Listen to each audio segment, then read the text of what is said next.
Hello सर्वांना नमस्कार. रेश्मी नाथ या मराठी चॅनलमध्ये तुमचे सर्वांचे स्वागत आहे. एक लग्न असेही भाग 40. सगळं नीट सांगायचं. रुद्र खुर्चीला रोखून बघत म्हणाला. मग त्या मुलांनी घडलेले सगळे प्रकार. ठीक आहे, तुम्ही जा आणि मयुरी, राणी व तिच्या मैत्रिणींना कॅबिनमध्ये यायला सांगा. रुद्र शांतपणे म्हणाला. Yes sir. ती मुलं क्लासमध्ये निघून गेली. सर, तुम्ही बोलावलं?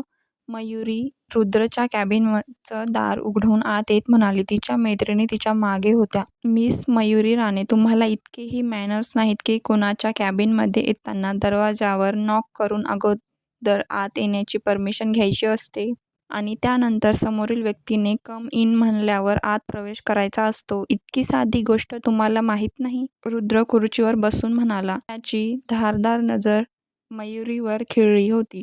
ते बघून मयुरी वरमली. सॉरी सर, मयुरी म्हणाली. बाहेर जायचं, दार नॉक करून आत येण्याची परमिशन घ्यायची. रुद्र थंड स्वरात म्हणाला. व्हॉट? मयुरी आश्चर्याने म्हणाली. तिला तिच्या मैत्रिणीसमोर त्यांचं बोलणं खूप अपमानास्पद वाटलं होतं. आऊट, रुद्र म्हणाला. मग मयुरी तणतणत बाहेर गेली आणि नॉक करून may I come in sir? Mayuri म्हणाली.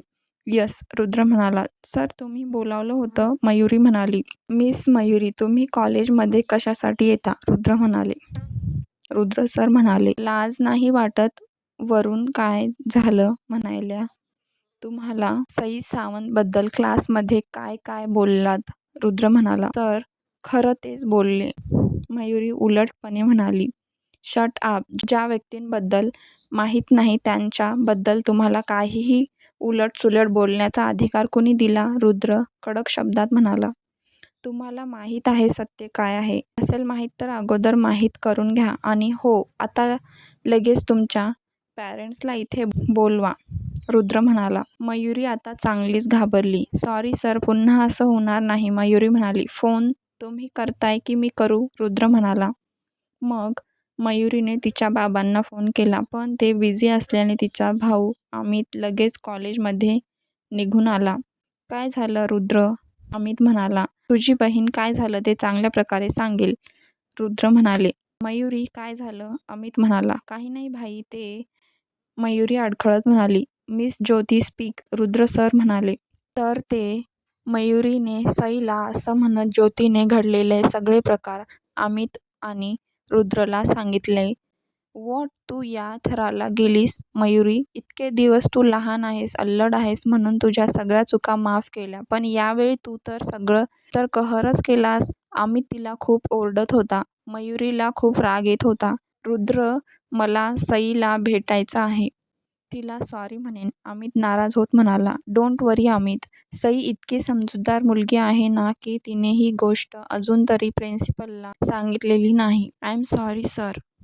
मयुरीमुळे आम्हीही सईला खूप काही बोललो, ज्योती म्हणाली. सॉरी मला नाही, सईला म्हणा. आणि हो मयुरी, यानंतर जर तुमची कोणतीही प्रकारची कंप्लेंट आली तर यावेळी तुम्हाला कॉलेजमधून बाहेर काढण्यात येईल, रुद्र अमितकडे बघून म्हणाला.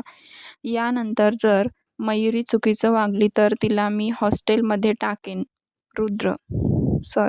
अमित मयुरीकडे रोखून बघत म्हणाला. नाव गो इन युअर क्लास, रुद्र म्हणाला. तसं मयुरी आणि तिच्या मैत्रिणी तिथून निघून गेल्या. सॉरी रुद्र, अमित खिन्नपणे म्हणाला. तुला मयुरीवर लक्ष ठेवायची गरज आहे अमित. ती अजून खूप लहान आहे. तिला जे दिसेल किंवा तिला कोणी काही सांगेल तेच ती खरं मानते. तिला समजत नाही की ती काय करतेय, रुद्र अमितला म्हणाला.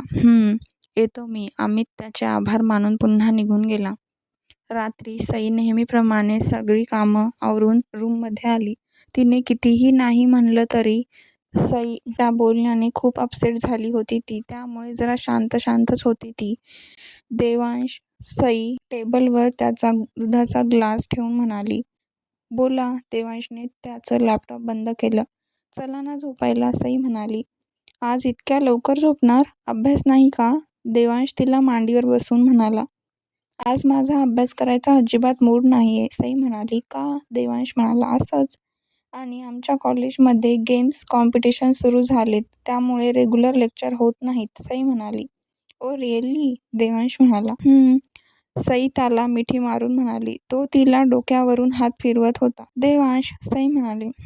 देवांश म्हणाला. मी खरंच पैशाची लालची आहे का? सई म्हणाली. व्हॉट? कोण म्हणलं तुला? देवांश गोंधळून. नाही, कुणी म्हणालं नाही, पण तसं आहे का? तुम्ही माझ्यासाठी किती काय करत आहात. काकांना कारखाना वापस केला, आईचं ऑपरेशन, माझं शिक्षण, आणि मी तुमच्यासाठी काहीच नाही करत. उलट तुमचा खर्च वाढते. सई थोडं भावूक होत म्हणाली. श्श्श, काही काय बोलतीयस? मी तुझ्यासाठी काहीही करतोय तर ते माझं तुझ्यावर प्रेम आहे. You are my wife. जे माझं आहे ते तुझं आहे, आणि जे तुझे ते माझे. तुझं आहे ते माझं आहे. जसं जसं तू माझ्या घरातली सगळ्यांची काळजी घेतेस, तसं मी तुझ्या आईची काळजी घेतो. यात काय वेगळं? देवांश म्हणाला. अगं माझी संस्कारी भारतीय नारी, जशी तुझी कर्तव्ये आहेत तशीच माझीही आहेत. जगा वेगळं असं काही करत नाहीये. त्यामुळे हे विचार डोक्यातून काढून टाक आणि मला सांग, काय झालं आज अचानक तुझ्या या छोट्याशा डोक्यात असे विचार का आले? देवांश म्हणाला. काही नाही. सई गडबडली. सई, मी काहीतरी विचारतोय. देवांश म्हणाला. देवांश, मला खूप झोप येतेय. सई मुद्दाम जांभळे देत म्हणाली. मग त्यानेही तिला जास्त फोर्स केला नाही. ओके चल. मग दोघेही बेडवर आडवे झाले. ती लगेच त्याच्या मिठी शिरली.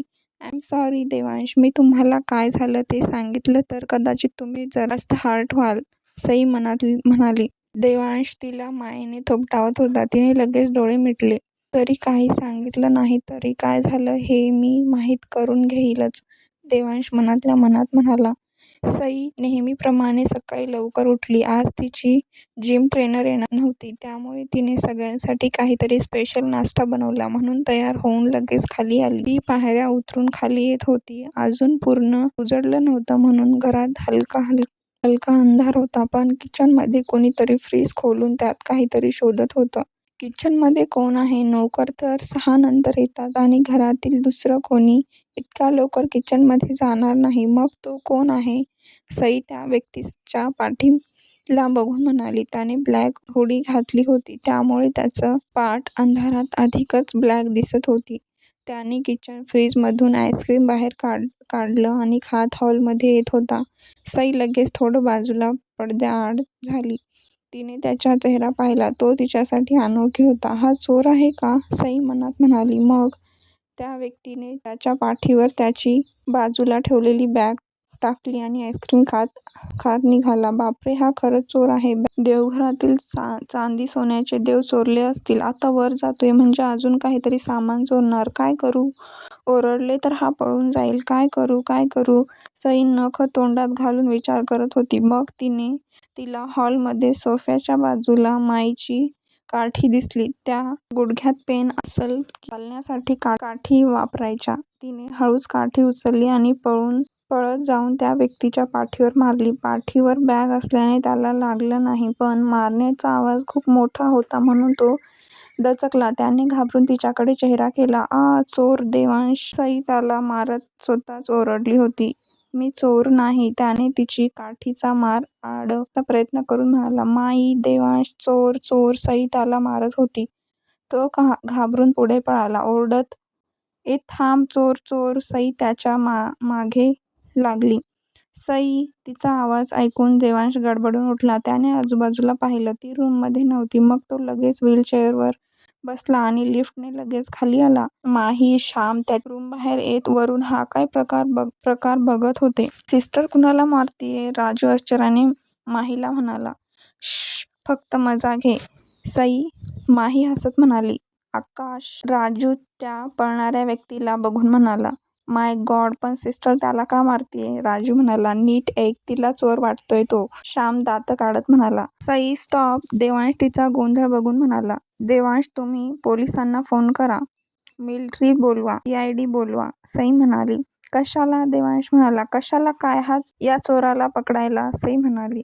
अगं माझी आई, मी चोर नाही, मी आकाश आहे. आकाश कळवळून म्हणाला. तुझं नाव विचारलं का मी? सई म्हणाली. देवांश, तू सांग ना, आकाश म्हणाला.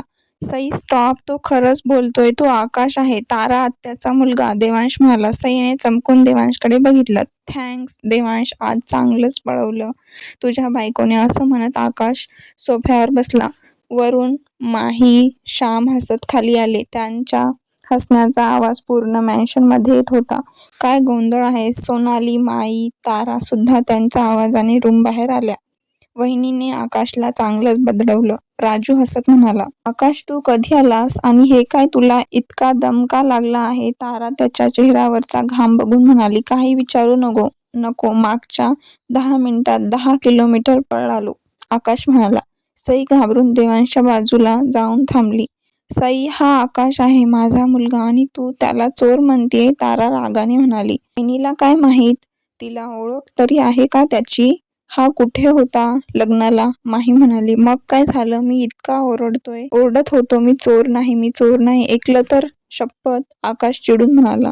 सॉरी, सई म्हणाली. काय सॉरी? इतकी सेक्युरिटी असताना चोर आत कसा येईल हे तरी तुला कळायला हवं होतं, तारा म्हणाली. समोर काय झालं पाहूया पुढील भागात. हा भाग कसा वाटला कमेंट करून नक्की सांगा. भेटूया पुढील भागात.